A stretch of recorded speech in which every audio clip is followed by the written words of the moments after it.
Good morning, good afternoon, and welcome to This Week in Renewables, Season 3, Episode 3. This is your bite-sized roundup of the renewable stories over the last 7 days.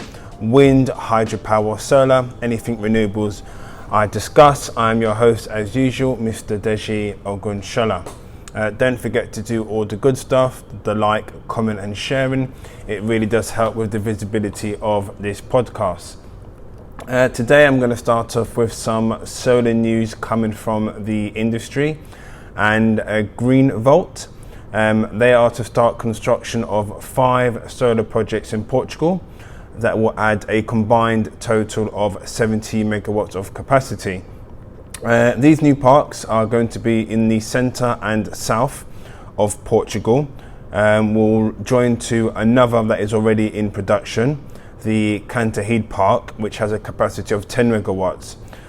So this will be able to reach an estimated production of 16 gigawatts a year.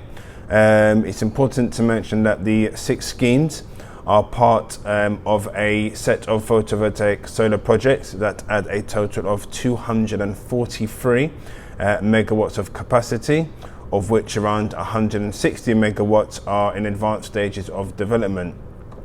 All these projects combined, Greenvolt is owning 50% stake. So good news coming by way of Portugal.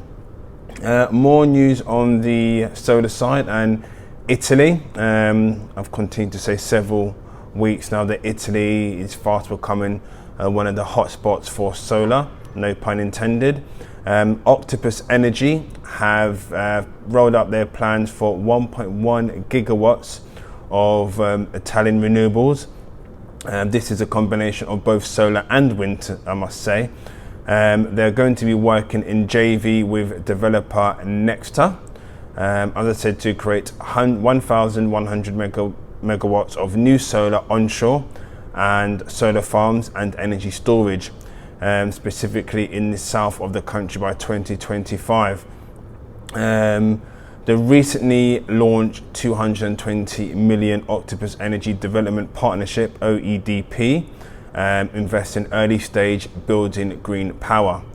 OEDP will be providing funding to Nexta, who will secure land, grid connections, planning permission and local community engagement to get renewable projects in the ready to build stage. Nexta was launched in 2015, has achieved a leading position in developing renewable energy projects in Italy, and now has a 30-person team. So this is really, really good, considering that Italy depends on Russia for around 25% of its imported gas. And the government has made it very clear that they plan to reduce this reliance further by building more renewables. More news coming from the solar side closer to home and Yorkshire, to be precise.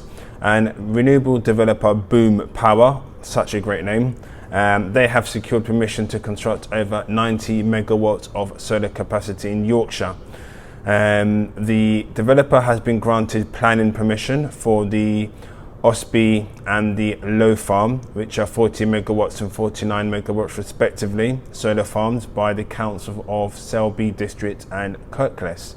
The approval of these projects form part of the Boom Power's renewable pipeline, which is now approaching 3 gigawatts in the UK alone. Construction is expected to start early 2023, with long lead time supply chain commitments having already been committed by Boom Power. Mark Hogan, who is the founder and director of Boom Power, recently commented that we are thrilled to be taking active steps towards a quest for challenge climate change. So really good news coming by way closer to home and Yorkshire and Boom Power.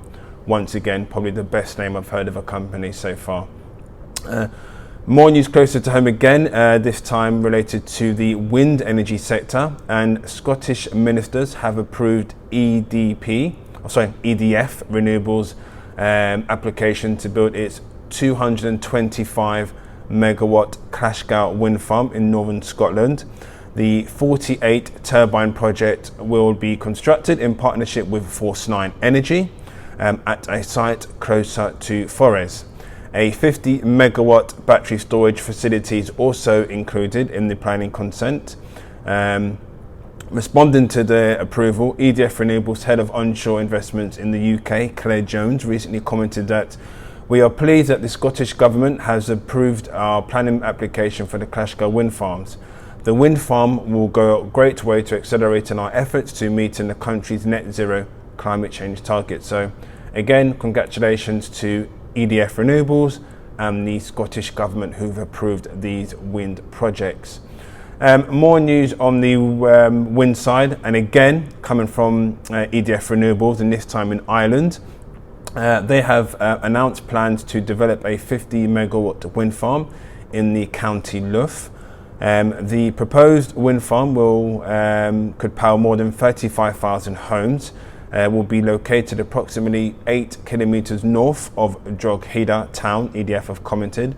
The project team is currently gathering wind data and mapping environmental constraints on the site, which will be used to create a preliminary wind turbine layout. Detailed environmental studies will also be carried out on the site, including ecology, noise, landscape and visual assessments. EDF Renewables Ireland intends to submit a planning application and an environmental impact assessment report in support of the project, which could consist up to 8 turbines in late 2023.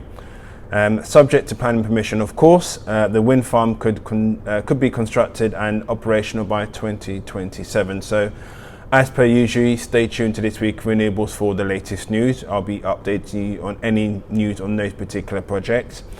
Moving swiftly from the wind to the hydropower news, and got some news coming by way of Germany, and congratulations to Voith Hydro, who recently announced the inauguration of the Kigaji hydropower station, which is owned by Berkeley Energy.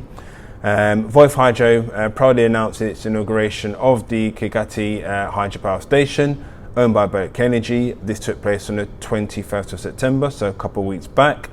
The contract with Berkeley Energy was signed on May 30, 2018. Its scope of supply included the complete electromechanical equipment of the power station, consisting of course, turbines, generation units, plant auxiliaries, as well as 33 kV double circuit switch yards, transportation to the project site, erection, as well as final commissioning. The plant itself is situated on the border of Tanzania and Uganda on the Kagera River. The annual generation capacity for the plant is going to be 115 gigawatts, and the electricity transmitted through 33 kV transmission line to Uganda and Tanzania. So really good news. More project updates and a milestone for Snowy 2.0, which is the large pump storage project in Australia. They announced that the first tunnel was completed, so congratulations to all those involved. Looking at some more detail, that the completion of the excavation of the first tunnel was completed with the Lady Eileen Hudson Tunnel Boring Machine, TBM. Again, fantastic name for a piece of equipment, the Lady Eileen Hudson Tunnel Boring Machine, reaching the location of the new underground power station cavern. The 11 meter diameter TBM has excavated 2.85 kilometers to create the main access tunnels at the lob hole in the Snowy Mountains, where the workforce of more than 2,000 people are building Snowy 2.0, again, which is the 2,000 megawatt pump storage expansion project. Some from that particular news article, Roger Whitby, who is the Snowy Hydro acting CEO, commented that the tunnelling achievements was a significant milestone, with Snowy 2.0 set to underpin the nation's transition to renewables. So really good news from the hydropower sector and the update on these particular projects. That, my friends, as per usual, concludes this week in Renewables, short and sweet. Your bite-sized roundup of the renewable stories. Don't forget to do all the good stuff, like, comment and sharing. It really does help with the visibility of this podcast. I've been your host, Mr. Deji Ogunshola, the voice you can trust. Keep it green, keep it clean. Have a wonderful week ahead. Take care. Goodbye.